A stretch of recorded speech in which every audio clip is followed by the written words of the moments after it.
Within the Amber Chronicles, the wisdom of the past is preserved in a golden light for the leaders of the future. Join us as we unlock the lessons of history to find the keys to our own destiny.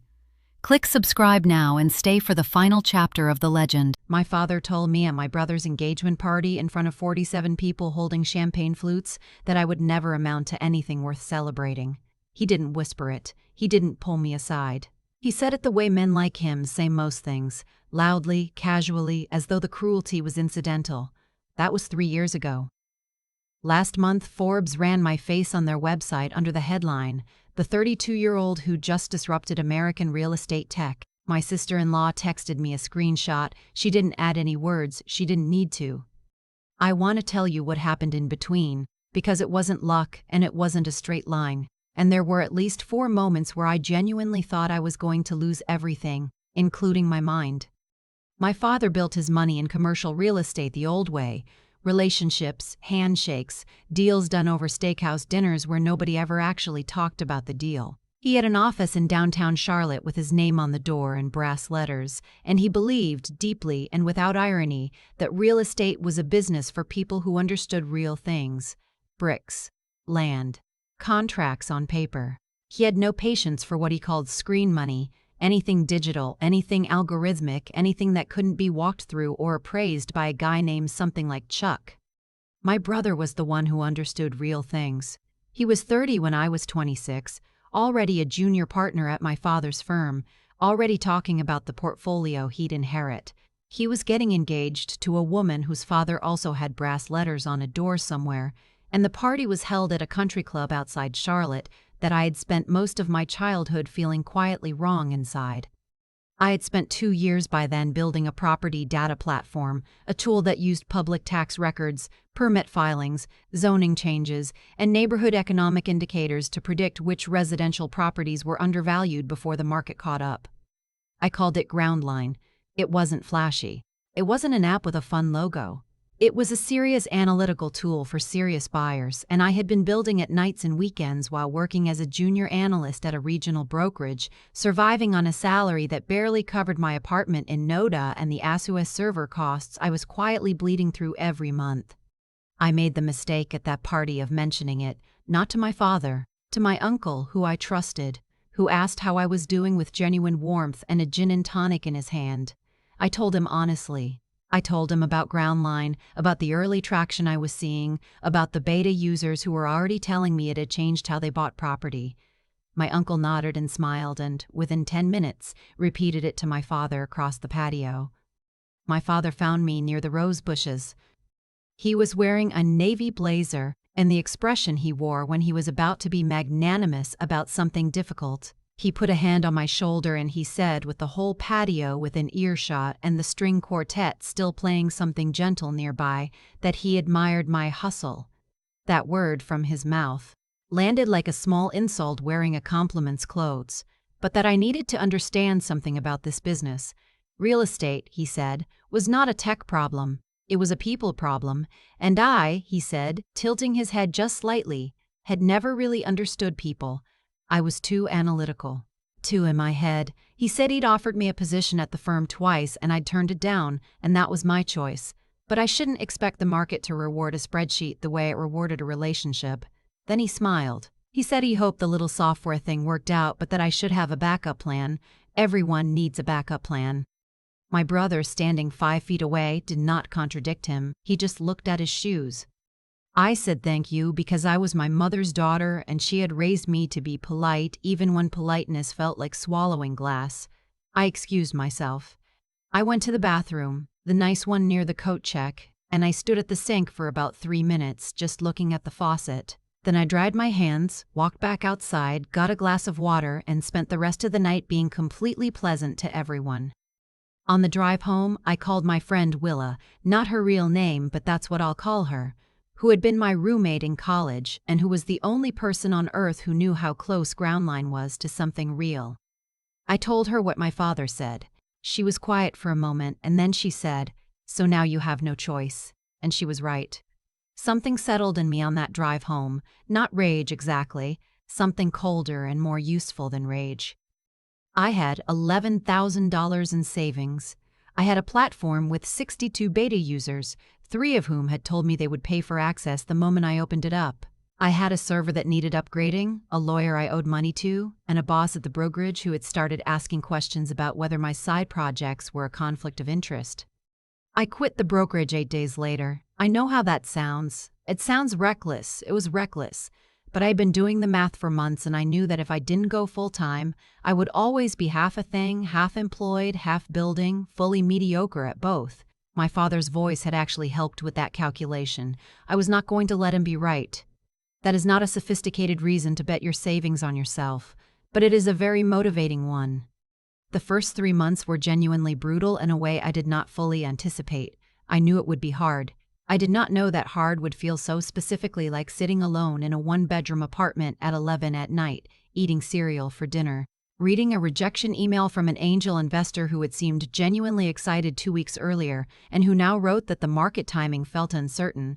I did not know that hard would feel like watching my bank balance cross below $5,000 and feeling not dramatic despair but a very quiet, very particular fear, the kind that doesn't announce itself but just sits behind everything you do. I did not call my family. My mother knew I had quit the brokerage, and she was worried, and I told her I was freelancing, which was technically true because I had one small consulting client who paid me $1,200 a month to look at acquisition targets. I kept that client for 8 months longer than I needed to, purely for the monthly certainty of it. My brother called once about 6 weeks in. He wanted to know if I was okay. I said I was great. He said Dad had mentioned that if I ever wanted to come work at the firm, the offer was still open. I said that was kind of Dad to say. I meant neither sentence. We hung up shortly after. I don't think either of us knew what to do with the other anymore. The break I needed came in a form I didn't recognize at first. A property investor in Austin named Devin, who had found Groundline through a real estate subreddit, of all places, emailed me to say that he had used the platform to identify 3 undervalued properties in his target neighborhood, had purchased 2 of them, and had already seen one appreciate significantly in 4 months. He asked if I did enterprise licensing. I did not, at that point, do enterprise licensing. I said yes, I did. I spent the next 4 days building out what enterprise licensing would mean. Then I called him back and we negotiated a deal that tripled my monthly income overnight. That was the moment Groundline stopped being a project and started being a company. I used Devin's subscription fee to upgrade the servers. Better data meant more accurate predictions. More accurate predictions meant more users telling other users. Within 5 months, I had 230 paying subscribers. Within 8 months, I had a wait list. I hired one contractor, a data engineer named Paolo, who worked remotely from Raleigh, and between the 2 of us, we rebuilt the platform's core infrastructure in 6 weeks of the most exhausting, sustained work I have ever done in my life. I did not tell my family any of this, not because I was planning some elaborate reveal, mostly because I didn't want their involvement.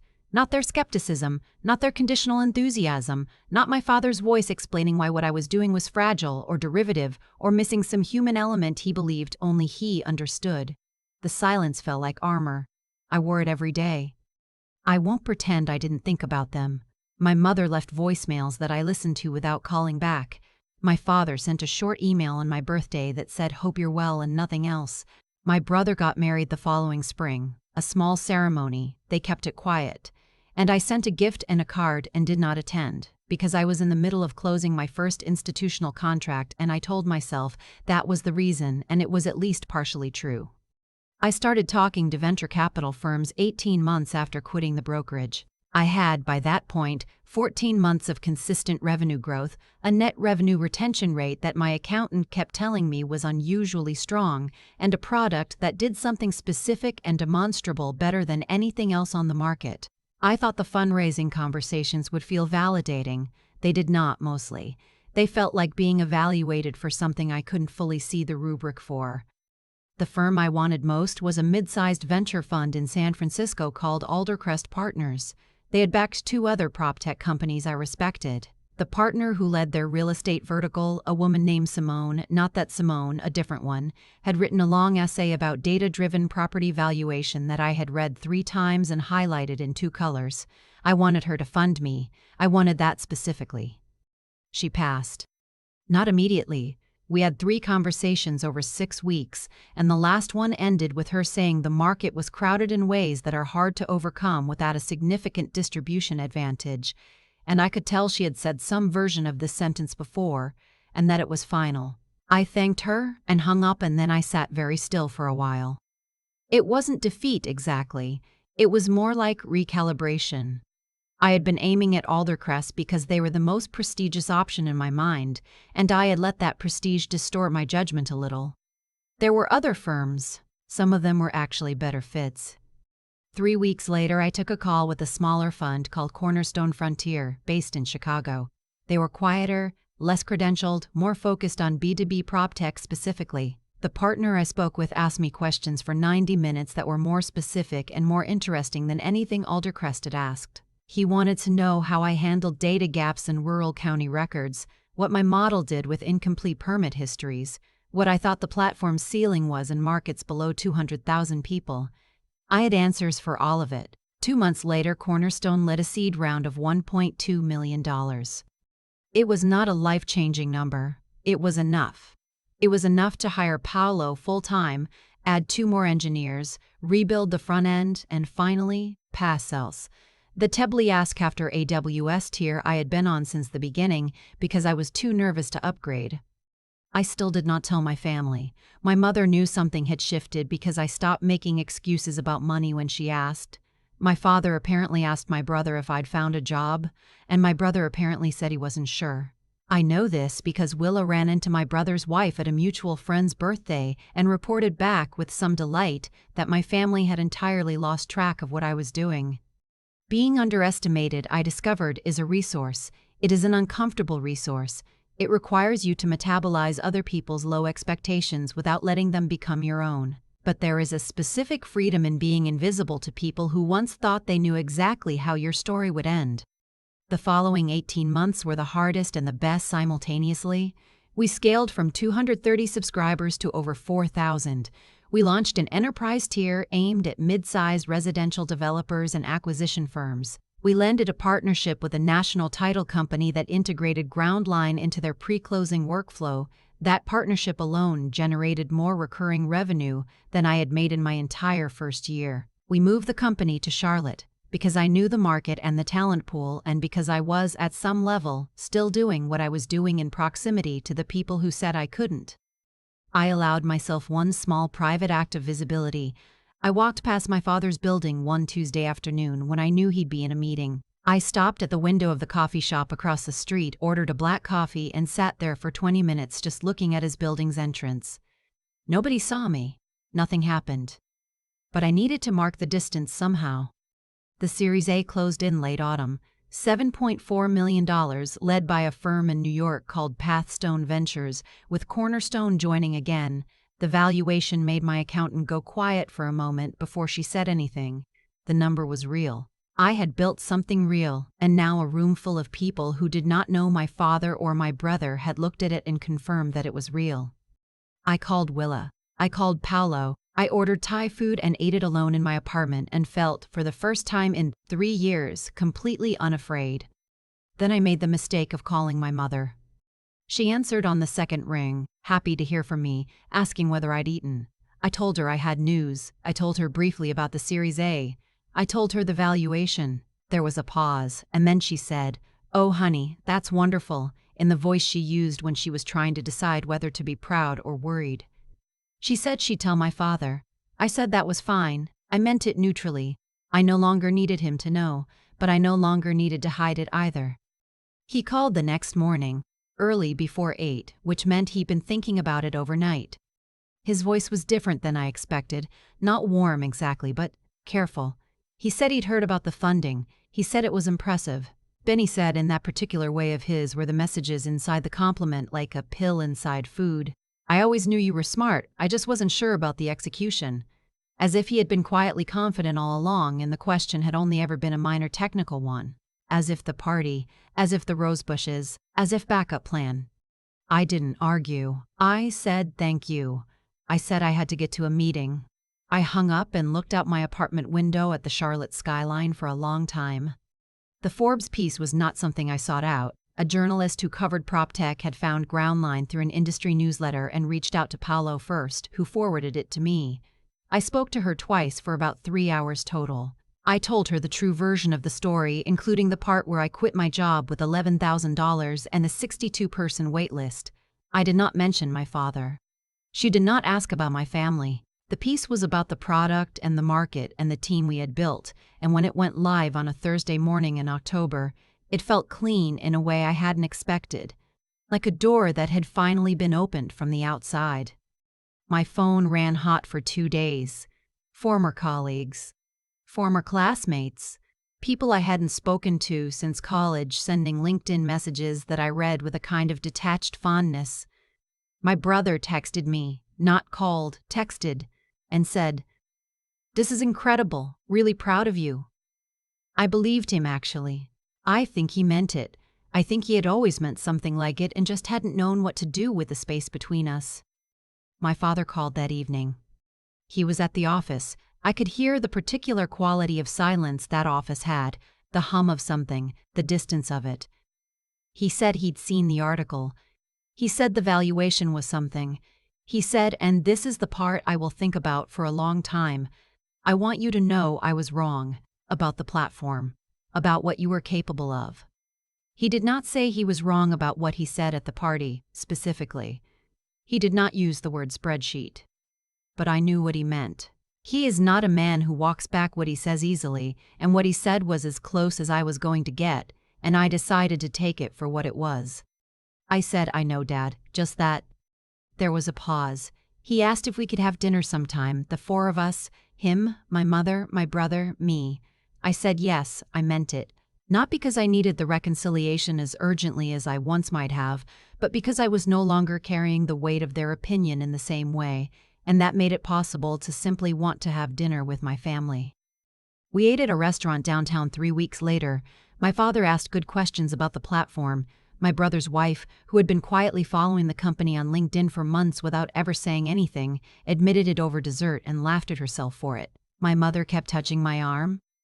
My father, near the end of the meal, leaned back and said, "You did it the hard way." He said it like a fact, not a compliment. The way he said most things he meant seriously. You did it the hard way, and it held. I thought about the bathroom at the country club. I thought about driving home on the highway after the party, Willa's voice on the phone saying, "So now you have no choice." I thought about $11,000 and 62 beta users and cereal for dinner, and the AW server I was too scared to upgrade. I said, yes, that's exactly what I did. The check came. My father reached for it. I got there first. I still think about that moment near the rose bushes, the string quartet playing something soft behind us. My father's hand on my shoulder, the weight of it both familiar and wrong. The way he said backup plan like it was a kindness. What I understand now, looking back at all of it, is that the things that hurt us most clearly are often the things that show us exactly who we are underneath the hurt. When my father said I didn't understand people, that I was too analytical, too much in my head, he wasn't describing a flaw. He was describing a strength he didn't have the vocabulary to recognize, the discipline I had built into myself, the ability to sit with data and find the signal inside the noise, the patience to keep working at 11 at night on something nobody else could see yet. Those weren't deficits. They were the whole engine. But I also know this, intelligence alone doesn't hold. I've watched smart people fold under pressure because they didn't have anything underneath the smartness. What kept me going through the months of cereal for dinner and rejection emails and the particular loneliness of building something invisible, what actually held, was something closer to a quiet refusal. Not rage, not ego, just a very steady conviction that the work was real and that real work, done honestly, eventually speaks for itself. That conviction had to be rebuilt almost every day. That's what resilience actually is, I think. It's not a feeling. It's a practice. You wake up and you choose it again. And then there's the part I didn't expect, the part about how you carry yourself when you get there. When my father called the morning after my mother told him about the Series A, I could have said 100 things. I had rehearsed some of them in the early years, in the way you rehearse things you tell yourself you'll never actually say, but when the moment came, the only thing I wanted to say was thank you, and I have to get to a meeting. Not because I was being strategic, because I genuinely didn't need anything from him anymore. The work had given me that. Doing something the right way, without shortcuts, without asking anyone's permission. It doesn't just build a company. It builds a version of yourself that doesn't need the approval it used to crave. Willa told me once on that drive home from the party that I had no choice now. She was right. But not in the way I understood it then. I thought she meant I had to prove him wrong. What she actually meant, what I only understand now, is that I had been given a very clear picture of what I was walking away from, and that picture made every hard decision easier. Every night I chose the platform over comfort. I was choosing something true over something inherited. That's not revenge, that's just integrity, the slow, unglamorous, daily kind. The check at that restaurant downtown, my hand getting there before his, it was such a small thing. He didn't make a scene. He just nodded, and I think in that nod was everything we weren't going to say out loud. I don't need him to say he was wrong. He already did in the only language he knows. And I already answered in the only language that mattered.